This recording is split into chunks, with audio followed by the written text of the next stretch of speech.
O'tgan oylarda Sharqiy Turkistonni ziyorat qilgan Tayvanlik muxbir Kijang Turpan viloyatining Pichan yezisiga borganda tuyuqsiz mozor yezisining 85% ning bo'sh ekanligini bayqaganligi diqqat tortdi. Shuning bilan birga bu yerdagi quluplangan eshiklar Xitoyning Uyg'urlarni jazo lageriga qamagandek bir haqiqatni yana bir qatim o'ttirg'i chiqadi.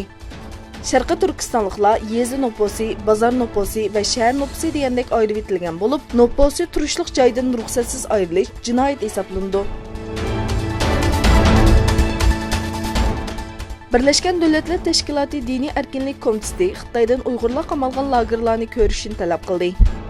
Birleşken Devletler Teşkilatı Dini Erkinlikni tekshirish komiteti Xitoy hukumatiga maktub sunib, Xitoy tarafidan Xinjiang deb atalgan Sharqiy Turkistondagi musulmonlar qamalgan lagerlarni ziyorat qilish uchun ruxsat berishni talab qildi. Xalqaro jamiyatning kun sayin eshiyotgan norozilikqa qarta Xitoy doiralari diplomatik yo'llar orqali bu yig'ilish lagerlarini atalmish radikal unsurlarni jamiyatga foydali kishilar qilib yetishtirib chiqadigan qayta tarbiyalash markazlari deb tashviq qilmoqda. Malayziya Bosh ministri Mahathir Mohamad Xitoyning qo'shni davlatlar bilan egilik huquq talash tortishiga tushgan Janubiy Xitoy dengizi haqida Mahathir Mohamad Janubiy Xitoy dengizi talash tortishi haqida to'xtalib, Xitoyning egilik huquq talablari bizga ta'sir ko'rsatmaydi dedi.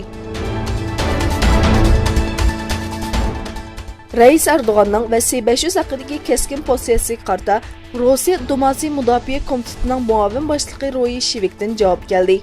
U Rossiya bilan Turkiyaning harbiy sohasidagi hamkorliklarning o'zaro manfaat yetkazish asosiga qurilganligini va hozirgi kelishimlarga qattiq amal qilganligini bildirdi. Shivitkin yana Rossiyaning Turkiya bilan harbiy texnika sohasidagi hamkorliklarni texmo kuchaytirish niyati borligini aytdi. 28 Yevropa İttifaqı davlatini o'z ichiga olgan 36 davlat Birleşken Devletler Teşkilatı Kishilik huquq kengashi yig'inida Saudiya Arabistonining kishilik huquqqa qarshi harakatlarini ayblagan o'rtaq bir bayonotga imzo qo'ygan.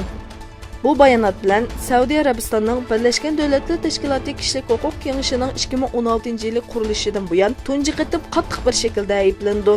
İslandiyaning Janvadagi vakili Harald Espalu tarafidan o'qiladigan bayonotda Saudiya Arabiston doiralariga kishilik huquq faoliyatchilarini qo'yib berish va Jamal Qashqchi jinoyatida xalqaroda ilib berayotgan tekshirishga moslashish chaqiriq qilindi.